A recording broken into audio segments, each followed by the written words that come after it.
सड़क दुर्घटना में कोई डेथ होती है तो फिर ये सुरक्षा बीमा योजना काम आएगी 20 रुपए वाली। और अगर जीवन ज्योति बीमा प्राकृतिक मृत्यु है तो जीवन ज्योति बीमा योजना वो आएगी। तो हर व्यक्ति का यानी अगर हम उसका मृत्यु का करते 436 का, उसमें वो इंक्लूड है, उसमें इंक्लूड है। सर ये प्रीमियम जैसा आपने बताया, ये प्रीमियम उन सब लोगों का जमा कराने के लिए ऑलरेडी हमारा प्रोसेस चल रहा है। वही चल रहा है, सबका नहीं है, 180 तक का। 180 तक, हाँ वो चल रहा है। लेकिन वो 2 लाख रुपए का जहां हो जाएगा तो वो 2 लाख रुपए वहां से मिलेगा, और बाकी जो घोषणा की है वो 2 लाख छोड़कर बाकी वो सरकार इस न्यास से जमा कराएगी। और उसमें अगर वो 436 जमा कराया तो उसमें चाहे प्राकृतिक हो चाहे दुर्घटना हो, दोनों है ना। बिल्कुल सर, डेथ के केस दोनों है। और अगर केवल 12 रुपए यानी 20 रुपया कराया है तो उसमें प्राकृतिक नहीं है, केवल दुर्घटना है। हाँ, लेकिन किसी भी तरीके की डेथ हो हम तो उसको पूरा कर देंगे। 5 वर्ष से 12 वर्ष 1 लाख, 12 से 18 2 लाख, 18 से 25 3 लाख, 25 से 40 5 लाख, 40 से 50 2 लाख, 50 से 70 2 लाख नहीं, 50 से 70 ये है जो एक्सीडेंटल है।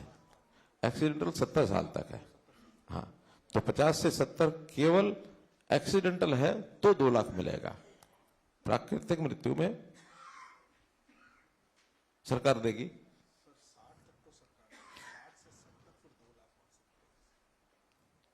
चलो और बारीक कर लेना इसमें, लेकिन 60 तक तो सबको मिलेगा ही मिलेगा।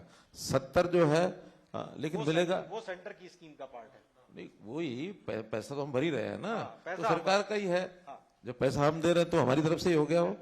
और उसमें भी अगर प्राकृतिक मृत्यु है तो हम अपने अकाउंट में से देंगे, और एक्सीडेंटल है तो उस अकाउंट में से आएगा। यानी अल्टीमेटली 70 साल तक डेथ होगी तो 2 लाख मिलेगा। और 70 साल के बाद अब भगवान के जिम्मे, वो भगवान के जिम्मे है। सर आगे बढ़ाते हुए अब स्पेसिफिकली ट्रेडर्स, क्योंकि आज यहाँ मौजूद हैं, सभी जिले के प्रधान आए हुए हैं। इसमें 2 स्कीम, 9 मेंबर हैं, उनमें से भी आते हैं। हाँ, स्टेट व्यापारी ट्रेडर वेलफेयर बोर्ड के भी मेंबर्स और चेयरमैन हैं, जैसा आपको पता ही है, और जिलों से भी आए हुए हैं।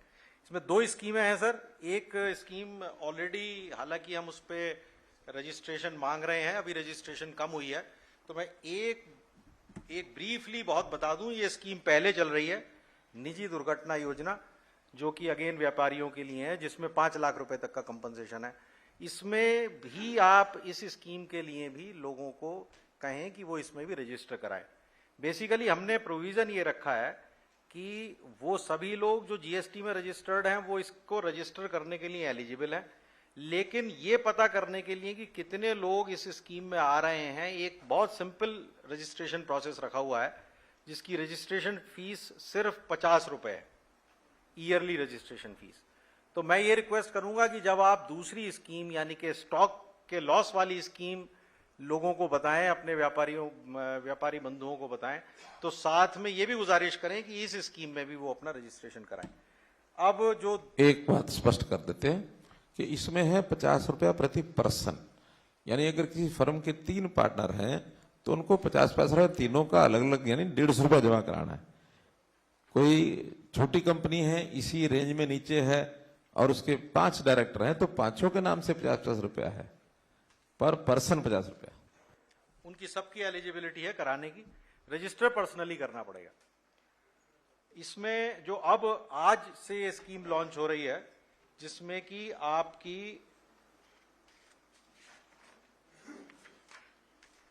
जो स्टॉक है, वो स्टॉक का लॉस अगर हो जाए किसी भी कारणवश, जो कि कारण इसमें स्कीम में दिए हुए हैं, तो उसको भी कंपनसेट करने के लिए स्कीम बनाई है। फायर कवर होगी, राइट्स कवर होंगे, नेचुरल कैलेमिटीज कवर होंगी इसमें। और इसका अगेन ऑनलाइन पोर्टल है, जो कि सीएम साहब आज जिसको शुभारंभ कर देंगे। और एक ऑनलाइन ईयरली रजिस्ट्रेशन कराना पड़ेगा। जो भी व्यापारी इस स्कीम में पार्टिसिपेट करना चाहते हैं, वो इस पे डिपेंड करता है कि अगर कुछ लोगों ने जिन्होंने कोई और इंश्योरेंस लिया हुआ है वो बेशक ना कराएं, लेकिन आप देखेंगे कि इस स्कीम में पार्टिसिपेट करना उन सब लोगों के लिए फायदेमंद है जिन लोगों ने कोई बाहर से दूसरा इंश्योरेंस नहीं लिया हुआ है। और इसके लिए रजिस्ट्रेशन का टाइम पीरियड भी हमने रखा है। ये 1 फरवरी टू 30 अप्रैल हर साल रजिस्ट्रेशन होंगी। इस साल क्योंकि हम अब आज से शुरू हो रहे हैं तो इस साल समय थोड़ा सा कम रहेगा, 30 अप्रैल तक करेंगे। अगर कोई इसको डेट को 2, 4, 5, 7 दिन आगे भी ले जाना आप लोगों को अगर लगता है आप नंबर बढ़ा सकते हैं तो वो उस स्टेज पे हम कंसीडर कर सकते हैं। ये डॉक्यूमेंट्स हैं, ये डॉक्यूमेंट्स जो स्कीम है वो बहुत जल्दी नोटिफाई हो जाएगी। उस स्कीम में सारे नॉर्मल डॉक्यूमेंट्स हैं, ये आपको साथ में देने होंगे। जो इसमें कंपनसेशन की अमाउंट है वो अगर टर्नओवर 20 लाख तक है तो कंपनसेशन कवरेज 5 लाख की रखेंगे और 100 रुपये उसकी फीस होगी। अगर टर्नओवर 20 और 50 लाख के बीच में है तो कवरेज 10 लाख की और रजिस्ट्रेशन फी 500 रुपये। सिमिलरली 50 लाख 1 करोड़ 15 लाख तक की कंपनसेशन कवरेज 1500 रुपये फीस, और 1 करोड़ और 1.5 करोड़ के बीच में 20 लाख रुपए तक की कंपनसेशन कवरेज है और 2500 रुपये इसकी रजिस्ट्रेशन फी होगी। और जिन लोगों का कम टर्नओवर 1.5 CR के ऊपर है उन लोगों के लिए ये स्कीम नहीं है। उनको ये माना गया है कि वो अपना आप सक्षम है कि वो अपना इंश्योरेंस करा के उसको कवर कर सकते हैं लॉस को। बहुत ब्रीफली इसकी इंटीमेशन, कोई भी इस तरीके का लॉस हो तो 24 घंटे के अंदर अंदर आपको पोर्टल पे देनी होगी, जिससे कि ट्रेडर वेलफेयर बोर्ड को भी पता लग जाएगा और जो सुरक्षा न्यास है सरकार का ट्रस्ट के रूप में काम करेगा उसको भी पता लग जाएगा। Claim form trader welfare board 7 दिन के अंदर अंदर उसको वेरीफाई कर देगा। उसके बाद सर्वेयर को नियुक्त कर देगा ट्रस्ट, और वो सर्वेयर 2 दिन के अंदर अंदर उस क्लेम फॉर्म को रिसीव करके जो उसने सर्वे करना है वो सर्वे वगैरह करके और फाइनल सर्वे रिपोर्ट के लिए हमने उसको 3 हफ्ते का समय दिया, 21 दिन में सबमिट कर देगा।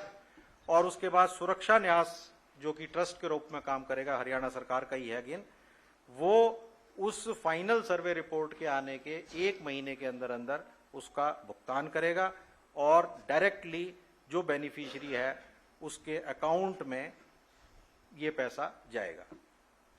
ये बाय एंड लार्ज इस स्कीम की डिटेल्स हैं। और क्वेश्चन आंसर इनके आपने कुछ रखे हुए सर? दो चीजें क्लियर करता हूं अनुराग जी। एक चीज तो ये जो रजिस्ट्रेशन का पैसा रखा गया है कुल मिला के तो एक प्रकार का ये प्रीमियम ही है, और ये प्राय जो जनरल इंश्योरेंस कंपनीज का प्रीमियम है उससे लगभग आधा है, क्योंकि अल्टीमेटली तो एक ट्रस्ट है, उस ट्रस्ट में ये पैसा आएगा, उसी में से नुकसान होगा तो जाएगा। ट्रस्ट का कोई मोटिव प्रॉफिट कमाना नहीं है, कुछ कम पड़ेगा तो सरकार डाल देगी, लेकिन उसमें सबसे इकट्ठा होगा और क्षतिपूर्ति कर दी जाएगी। दूसरा इसमें है रजिस्ट्रेशन जो है अनुराग जी, रजिस्ट्रेशन 40 लाख से नीचे जिसका टर्नओवर है उसको रजिस्ट्रेशन अनिवार्य नहीं है, लेकिन रजिस्ट्रेशन कराना चाहिए। बहुत लोगों ने उससे नीचे रजिस्ट्रेशन कराया है, वो कंपोजिट स्कीम में आ सकते हैं 1% वाली स्कीम में, और जिनको इसका लाभ लेना है उनको तो रजिस्ट्रेशन करना ही होगा। रजिस्ट्रेशन की लोअर लिमिट कोई नहीं है, अगर वो 5 लाख रुपया टर्नओवर वाला व्यक्ति भी रजिस्ट्रेशन करना चाहे तो करा सकता है, ठीक है ना सर? बिल्कुल, मैं एक बात इसमें ऐड कर दूं सर, सबकी जानकारी के लिए। हरियाणा में आज के दिन जो रजिस्ट्रेशन है उसका 62% इस लिमिट के नीचे है, यानी 40 साल से नीचे, 40 लाख से नीचे वो लोग हैं जो कि जिनको मैंडेटरी नहीं है रजिस्टर करना और उन्होंने फिर भी रजिस्टर 62%। कई लाभ होते हैं उसके, यानी जो रजिस्टर्ड होता है वास्तव में गवर्नमेंट की सप्लाईज बहुत होती हैं, चाहे सेंट्रल गवर्नमेंट की, PSUs की, हरियाणा स्टेट की, वो सप्लाई केवल रजिस्टर्ड डीलर से ही हो सकती है। इसलिए उनको तो अपना माल बेचना है और रजिस्ट्रेशन में कुछ लगता नहीं है, रजिस्ट्रेशन कराना है, फॉर्मेलिटी थोड़ी पूरी करनी है, वो फिर उस माल को सरकारी महकमों को भी बेचने के लिए उसकी एलिजिबिलिटी बन जाती है। इसलिए हम व्यापारियों को कहें रजिस्ट्रेशन का कोई अलग खर्चा तो है नहीं, क्या है कोई? बस वो रजिस्ट्रेशन फी है सर, 100 रुपए नहीं, वो तो है बीमे के लिए, उतना ही वहां, और नहीं है ना जीएसटी। जीएसटी रजिस्ट्रेशन में कोई भी पैसा नहीं लगता। यहाँ बीमा कवर करने के लिए सिर्फ छोटे व्यापारी को 100 रुपया देना है साल का, इससे ज्यादा नहीं देना। तो इसलिए प्रोत्साहन करके ज्यादा लोगों को रजिस्ट्रेशन कवर में लाना चाहिए। तो एक चीज सर मैं बताना भूल गया। ये स्कीम एक बारी अगर आप लोगों को याद हो तो हमने सरकार के तौर पे अगेन बीमे के तौर पे शुरू की थी।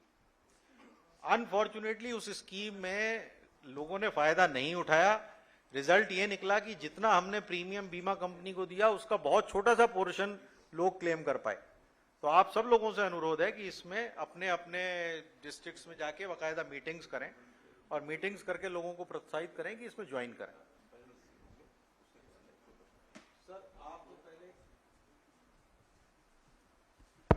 एक विषय आया कि छोटे व्यापारी को रजिस्ट्रेशन करते समय सीए का एक सर्टिफिकेट लेना पड़ता है, और वो कोई भी सीए, आखिर सीए है तो सीए है, वो 4,000 5,000 से नीचे तो अपना मुंह खोलेगा नहीं, ठीक है ना। तो इसमें 20 लाख रुपए से नीचे का कोई व्यापारी अगर रजिस्ट्रेशन करना चाहता है और वो अपना सीए सर्टिफिकेट उसको चाहिए, तो हम गवर्नमेंट एम्पैनल्ड सीएस की लिस्ट जारी कर देंगे और उससे कराएंगे। उसका कोई पैसा नहीं देना, वो पैसा उसका जो लमसम देना होगा वो हमारा डिपार्टमेंट देगा, इसी योजना में से देगा। 1 मिनट में फैसला किया सीएम साहब ने। अरे जबरदस्त तालियां बजाओ, इससे क्या होगा?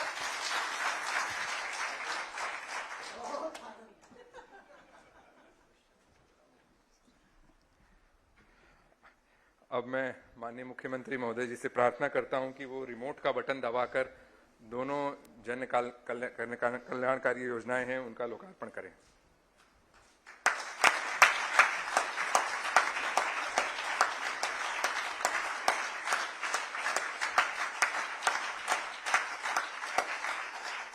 अब मैं माननीय मुख्यमंत्री महोदय जी से उनके उद्बोधन के लिए प्रार्थना करता हूं।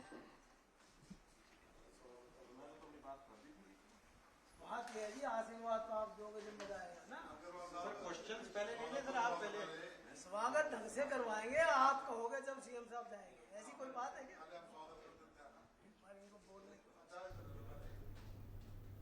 तो चंडीगढ़ से आप लाइव तस्वीरें देख रहे हैं। मुख्यमंत्री मनोहर लाल मंच पर मौजूद हैं और 2 परियोजनाओं का आज शुभारंभ किया जाएगा। हम आपको बता दें कि चंडीगढ़ से ये तस्वीरें, और अब मुख्यमंत्री का संबोधन शुरू होने वाला है। बहुत ही आज एक सुंदर अवसर है जब हरियाणा के व्यापारी वर्ग को यहाँ इन 2 योजनाओं का लॉन्च करने के लिए यहाँ बुलाया गया है। मंच पर विराजमान हमारे हरियाणा व्यापारी कल्याण बोर्ड के अध्यक्ष, जो इस वर्ष जिनकी नियुक्ति हुई है, हमारे बहुत ही पुराने साथी हैं बालकिशन जी। उपाध्यक्ष हरियाणा व्यापारी कल्याण बोर्ड के हमारे श्री श्रीनिवास जी गोयल बैठिए, वो कलाना निवासी हैं, बहुत ही पुराने साथी हैं हमारे ये। और दूसरे उपाध्यक्ष हैं श्री सुरेश मित्तल जी, ये भी हमारे पुराने साथी हैं, ये दूसरे उपाध्यक्ष हैं। पूर्व अध्यक्ष रामनिवास जी, ये भी इस टर्म से पहले अध्यक्ष रहे हैं। मंच पर विराजमान प्रिंसिपल सेक्रेटरी श्री उमाशंकर जी, वित्त सचिव अनुराग रस्तोगी जी, हमारे बीच में अन्य सभी अधिकारीगण उपस्थित, हरियाणा के कोने कोने से आए हुए हमारे सभी व्यापारी बंधुगण। 2 योजनाएं आपके सामने रखी हैं। वास्तव में तो चूंकि एक सिस्टम में से हम चलते हैं, लगातार वर्ष भर अपनी योजना से काम करते रहते हैं, लेकिन योजना में काम करते करते कभी कभी कठिनाइयों का सामना करना पड़ता है।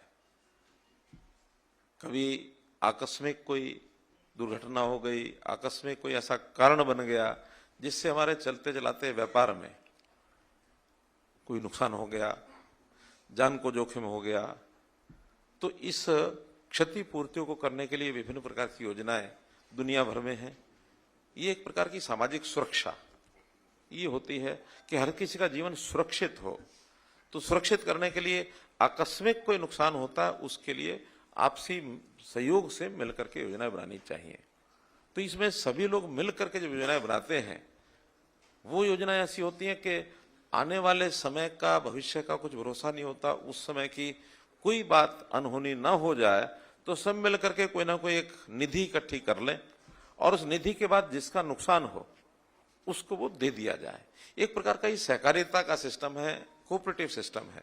इसको बीमा कंपनी, जीवन बीमा कंपनी, हम कुछ भी कह लें, उस योजना के अलग अलग प्रकार करते हुए हमने एक न्यास बना दिया कि हरियाणा सरकार का एक न्यास रहेगा। उस न्यास में कुछ कलेक्शन जो बेनिफिशियरीज हैं जिनको लाभ मिलना है उनका एडवांस एक प्रीमियम थोड़ा सा लेकर के डाल दिया जाए, कुछ पैसा सरकार का डाल दिया जाए, मिली जुली योजनाएं बनाएं। और खास करके ये योजनाएं जो थोड़ा सा अपने व्यापार में या आर्थिक स्थिति के नाते से बड़ों से थोड़ा नीचे हैं, कमजोर हैं, छोटा व्यापारी है, उसके लिए बहुत आवश्यक है। बड़ा व्यापारी शायद उसकी हड्डी सहन कर लेगी, उसकी इतनी ताकत है, वो एक जगह नहीं 10 जगह काम करता है, कहीं एक जगह नुकसान हो गया तो बाकी जगह से उसकी पूर्ति वो कर लेगा। लेकिन जिसका एक ही काम है उसी में नुकसान हो गया तो उसके लिए तो बहुत मुश्किल हो जाती है, रातों रात खत्म हो जाता है। जैसा बालकृष्ण जी कह रहे थे कि रात को वो चिंतित होता है, उसको पता नहीं सवेरे तक क्या हो जाए। हम अपने मार्केट में, दुकान में ताला लगा के आते हैं, सवेरे उठने से पहले कोई उल्टा सीधा समाचार मिल जाता है। तो ऐसे अवसर पर कोई तो चिंता करने वाला हो।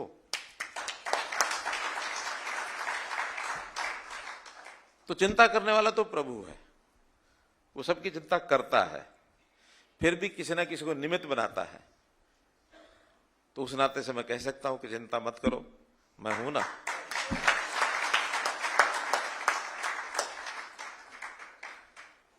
और मुझे भी अपने पास से कुछ नहीं करना, पूरा प्रदेश है, इस पूरे प्रदेश में सब लोग मिल करके, प्रधानमंत्री जी ने कहा सबका साथ, सबका विकास, सबका विश्वास, सबका प्रयास, सब मिल करके करेंगे। और मिलके करने में भूमिका जो है व्यापारी की बहुत बड़ी भूमिका है, छोटी भूमिका नहीं है। व्यापारी को सरकार का भामाशाह ये कहा गया है। सरकार के लिए व्यापारी धन कुबेर है, जनता और सरकार के बीच में एक माध्यम है, पैसा इकट्ठा करना होता है। तो या तो सरकारी एजेंसी को लगाया, जाओ भाई सबसे पैसा इकट्ठा करो, बहुत बड़ा सिस्टम बन जाता हो। या फिर व्यापारी वर्ग है कि जो सिस्टम में से कहीं से सामान लेके आता है कीमत से और कीमत पर आगे दे देता है, सरकार कहता है भाई थोड़ा सा इतना हमारा भी इकट्ठा करके दे देना। यही तो कहते हैं, माल आप खरीद के लाते हो, 100 रुपए का लेके आते हो, 5 रुपया 10 रुपया अपना प्रॉफिट जोड़ते हो, हम कहते हैं भैया 12, 15, 18 हमारा भी जोड़ लो। तो यही करते हो, आप लेके उसको आगे दे देते हो। सिस्टम बना हुआ है जीएसटी। तो इस जीएसटी का भी हरियाणा के व्यापारी ने बहुत ही कमाल किया हुआ है।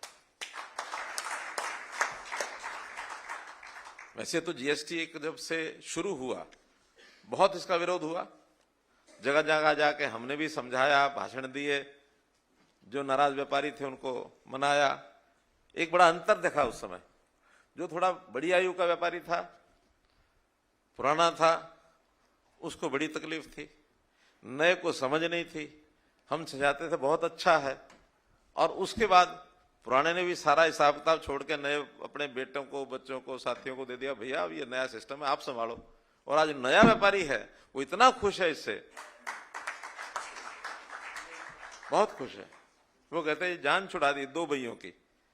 एक भैया रात को लिखते थे, एक भैया मुनी माता था वो दिन को लिखता था, दिन वाली वो लिखता था कोई आके देखेगा दिखा देंगे, रात वाली या तो उस व्यापारी को पता होती थी या उसकी पत्नी को पता होती थी, किसी को पता ही नहीं होता था। 2 नंबर की पर्चियां जेब में डाल के ले जाते थे, अगले दिन वो पर्ची लाते थे, विश्वास पात्र नौकर को देते थे, जाओ ये फलाने से ले आइए 5000 की पर्ची, पैसे लेके आ जाए। मुझे थोड़ी जानकारियां क्यों हैं ये मैं आपको बता देता हूं। मैंने 72 से लेकर के 80 तक व्यापार किया, दुकान किया कपड़े की। और एक घटना सुनाता हूं, अच्छा चलो लाइव है कोई बात नहीं। देखिए ये सब करते थे, आज कोई नहीं करता। उस समय ये सारा काम 2 नंबर की पर्चियों पर चलता था और 5-7 पर्चियां हमारी जेब में भी रहती थी। एक दिन बस में चढ़ते हुए किसी एक जेब कतरे ने जेब काट ली और वो बटुआ भी चला गया, वो पर्चियां भी चली गई, सब चला गया। तो हमें चिंता हुई। अब चिंता बटुए में कोई 200-400-500 रुपए उसकी नहीं थी, चिंता वो 4-5 पर्चियों की थी। अब रात भर सोए नहीं, सर्दियों के दिन थे। सवेरे सवेरे उठ के बस में बैठ करके मैं जिस जगह, क्योंकि जब मैं बस में चढ़ा उस समय कटी, तो ध्यान में आया कि हाँ इस जगह पर कटी है। तो दिमाग ने काम किया, थोड़ा उस जगह उतर के मैं उस रूट के ऊपर कोई आधा किलोमीटर 1 किलोमीटर पैदल चल के मैंने देखता हूं, और पैदल चलते चलते एक साइड में किनारे पर वो पर्चियां मिल गई कि वो किसी और के काम की तो थी नहीं ना। जिसने पैसे निकाले उसको तो, जो बटुए में पैसे थे उसका मतलब था, उसको पर्चियां क्या लेने देनी थी। तो मेरा कहने का मतलब इन चीजों को ठीक करने में अब उस समय समझ नहीं थी, आज हमको समझ है कि नहीं, व्यापार भी या और भी सारी चीजें इतनी शुद्ध होनी चाहिए कि रात को आराम से नींद आ जाए। तो जीएसटी का जो विरोध हुआ था 6 महीने साल भर विरोध चला। 2016-17 में कब शुरू हुआ था? 17-18 में, 1 जुलाई 17 से। लेकिन उस 1 साल के बाद वो धीरे धीरे दबते दबते दबते सारा विरोध समाप्त हो गया और आज लोग प्रसन्न हैं, खुश होकर के जीएसटी जमा कराते हैं। देश ने रिकॉर्ड तोड़ा।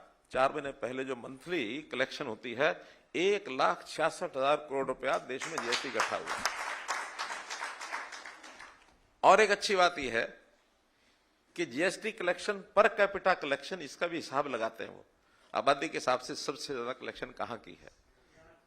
छोटे प्रदेश तो वो अलग एक ग्रुप है 8-9 प्रदेशों का, बड़े प्रदेशों का अलग ग्रुप है। छोटे प्रदेशों में तो सिक्किम है, सिक्किम के बाद गोवा है, बड़े प्रदेशों में नंबर 1 पर हरियाणा है। यानी हमारा कलेक्शन 2,54,00,000 की आबादी पर पिछले साल 21-22 में 68,142 करोड़ रुपया कलेक्शन हुआ। 25,000 के करीब एवरेज आता है। 26,700 समथिंग है पर हेड। यानी एक आदमी जितना माल खपत करता है उसमें से 26,000 रुपया वो सरकार को देता है, बाकी खुद खाता पीता है। तो ये ठीक है कि उसमें से कलेक्शन में से बहुत सामान ऐसा भी है जो हमारे यहाँ उपयोग नहीं होता, वो दूसरे प्रदेशों में चला जाता है, फिर वो टैक्स वहां चला जाता है, रिटर्न भी होता है। एक्चुअल जो इनकम है वो कम है, लेकिन कलेक्शन इतनी है। तो ये हरियाणा के व्यापारी का एक बहुत बड़ा एक सुंदर एक सिस्टम बना हुआ है। इसमें हमको सारे सिस्टम पता है कि बड़े व्यापारी को रजिस्ट्रेशन करना होता है, उसको एक टैक्स के रेट्स हैं वो सब देने होते हैं। अगर वो उस प्रकार से नहीं करना चाहता तो जो एक लमसम रेट है consolidated 1% composite scheme up to 150, 1 crore 1.5 crore तक, उसको थोड़ा छोटा व्यापारी मान लेते हैं कि जिसका महीने में 12 लाख 13 लाख की टर्नओवर है, अर्थात रोज की 40-50 हजार है, उसको छोटा व्यापारी मान करके भैया जितना टैक्स दिया है बस 1% और दे दो, तुम्हें कुछ नहीं करना। हिसाब किताब भी कम, सीए के झंझट भी खत्म। केवल एक बार रजिस्ट्रेशन के समय सीए को पैसा देना होता 5-4 हजार रुपया, और आज जो 20 लाख से नीचे वालों का रजिस्ट्रेशन वो झंझट भी खत्म। अब आपको नहीं देना किसको। मेरा इसमें इतना ही कहना है कि हम जो जितने भी विषय हमारे सामने आते हैं केवल व्यापारी के ही नहीं, जनता के और भी, क्योंकि ये सारी योजनाएं सबको चाहिए। एक आम आदमी को भी चाहिए, किसान को भी चाहिए। किसान की क्षतिपूर्ति का अलग हमने एक पोर्टल बनाया। मानो खेती, अब सबसे देखा जाए तो सबसे ज्यादा यानी रिस्की अगर कोई काम है तो वो किसान का है। किसान की खेती खुली हवा में आकाश के नीचे पड़ी है, कब आंधी आ जाए, तूफान आ जाए, बरसात आ जाए, ओला पड़ जाए, उसकी फसल खराब हो जाती है। कम से कम हमारी सबकी जो स्टॉक होता है, स्टोर होता है, वो अंदर ताले में पड़ा है, उसका तो वो भी नहीं है। इसलिए उसकी क्षतिपूर्ति भी सब करते हैं। अलग से एक पोर्टल बनाया है कि किसी का नुकसान हो जाए 72 घंटे के अंदर अपने आप चढ़ा दो, फिर उसका सर्वे पटवारी से, तहसीलदार से, डीसी से, एसडीएम से सब करा करके बाद में कितना तूने मंडी में बेचा है उसका जो डिफरेंस है वो उसका क्षतिपूर्ति में दे देते हैं। बहुत सरल सिस्टम हो गया, कोई कठिनाई नहीं आती है। जहां कहीं इसमें थोड़ा गड़बड़ करने का मानस होता वो भी अब रुक गया है, सबको पता लग गया जो असली भरेंगे वो मिलेगा। लेकिन अभी भी बहुत से वर्ग ऐसे हैं जिनका कोई माली नुकसान होता है तो उसके अंदर थोड़ा अभी कमी है। जैसे बहुत छोटा रेडी खोमचे वाला आदमी है, अब उसका जीएसटी नंबर तो है नहीं, ना वो रजिस्टर करेगा, 10-20 हजार रुपए का सामान लगाता है तो 10 बेर कर सकता है वो, ऐसा नहीं कि नहीं कर सकता, लेकिन फिर भी बड़ी कठिनाई उसके लिए भी है। हम संभालने में भी बड़ी दिक्कत आएगी, हर रेडी खोमचे वाले का कैसे हिसाब रखेंगे। तो हम एक योजना उसके लिए भी लेके आएंगे कि जो रेडी खोमचे वाला है उसके सामान के नुकसान होता है वो भी भरपाई करें, बहुत जल्दी उसकी योजना लेके आएंगे। जहां तक सेक्टर 9 की मार्केट का जिक्र किया, वहां तो 132 ऐसे खोखे वाले थे जिनका सब रातों रात नाश हो गया, नुकसान हो गया। हमने अगले दिन जाते ही पहले तो उनके घर को कुछ ना कुछ दे करके राहत दी कि उनके घर का 1 महीने का खर्चा तो चल जाए, एक 20-25 हजार रुपया घर में चला जाए। फिर बाद में तुरंत डिपार्टमेंट को, एचएसपीपी को बुला करके उनकी जमीन उनको अलॉट कराई, उनसे बहुत सस्ते पैसे में उनको दिया। और न केवल 9 मार्केट में, आप बैठे हैं बीपी अग्रवाल, 3 और मार्केटें जो ठीक ठाक थी उनको भी दे दिए, 4 मार्केट में दिए। और उसके बाद फिर सारे हरियाणा में कर दी कि इस प्रकार की कोई मार्केट कहीं है और वो सरकारी जमीन पर है तो हम उसको थोड़ा पैसा ले करके और उसको दे देंगे ताकि इसकी दुकान पक्की हो जाए। अभी पीछे एक विषय आया कि अर्बन लोकल बॉडीज की पुराने समय में, खास करके आजादी के बाद बहुत से लोग आए, उन्होंने अपना कोई खोखा बना लिया, कहीं पटेदारी पर जगह ले ली, कहीं लीज पर ले ली और वो दुकानें छोटे मोटे खोखे रख लिए, धीरे धीरे वहां दुकान भी बना ली। अब इतने साल हो गए हैं, 70 साल के बाद भी दुकान वो छोड़ सकते नहीं, क्योंकि रोजी रोटी का विषय है। कुछ लोगों ने दुकानें आगे दूसरों को भी दे दी पगड़ी पर, आखिर पगड़ियों पर ये सारे विषय चलते हैं जैसे किराएदार देते हैं। तो उस नाते से ध्यान में आया कि क्यों नहीं इनकी मलकियत इनको दे दी जाए। 20 साल से पुराना अगर किसी का विधिवत लीगल कब्जा है, कोई उसके पास रसीद है, पर्ची है, कुछ भी है, तो उससे एक रेट तय कर दिया कि इस रेट के हिसाब से पैसा जमा और रजिस्ट्री करा लो। हजारों केस ऐसे आ गए हैं, कुछ तो हो भी गए हैं। मोहित जी कितने हुए हैं? 800, 2000 एप्लीकेशन आ गई है, तो उसमें से 1200 प्रोसेस में, 800 हो गए हैं। प्रोसेस में कुछ कागजी कार्रवाई और कहीं कहीं गड़बड़े क्या हुई, हमारे सरकारी जो डिपार्टमेंट है ना वो भी बड़े मजेदार हैं जैसे काम करते हैं। शहरों में जमीन तो अलग अलग विभाग की होती है, तो वहां क्या पीडब्ल्यूडी की जमीन है, इरिगेशन की है, किसी ने खोखा वहां लगाया और वो म्यूनिसिपैलिटी में गया, जी हम जो ये लगाए बैठे हैं जरा हमारी पर्ची काट दो। जमीन पीडब्ल्यूडी की, इरिगेशन की, किराया चढ़ा दिया यूएलबी ने और यूएलबी के नाम से किराया खाए जा रहे हैं। आज जब रजिस्ट्री कराने लगे तो कहते ये तो हमारे नाम ही नहीं है। अब यूएलबी वाले पकड़े गए, तब जाके हमने चीफ सेक्रेटरी कहा कि भी शहर के अंदर इस पॉलिसी को सारे डिपार्टमेंट जितनी जमीनें सबकी हैं सब अडॉप्ट कर लें, सब इस हिसाब से दे दें। तो मित्रों, आज आपको मैं इस विषय पर बहुत बहुत बधाई देना चाहता हूं। और जो 2 स्कीमें शुरू की गई हैं, नाम इसका एक का तो बहुत बड़ा सा रखा है, दीनदयाल उपाध्याय अंत्योदय परिवार सुरक्षा योजना, शायद कोई याद रखे ना रखे, लेकिन मुझे बैठे बैठे ध्यान में आया कि दयाल उपाध्याय, तो ये दयालु बन जाता है, सार्थक नाम है कि नहीं?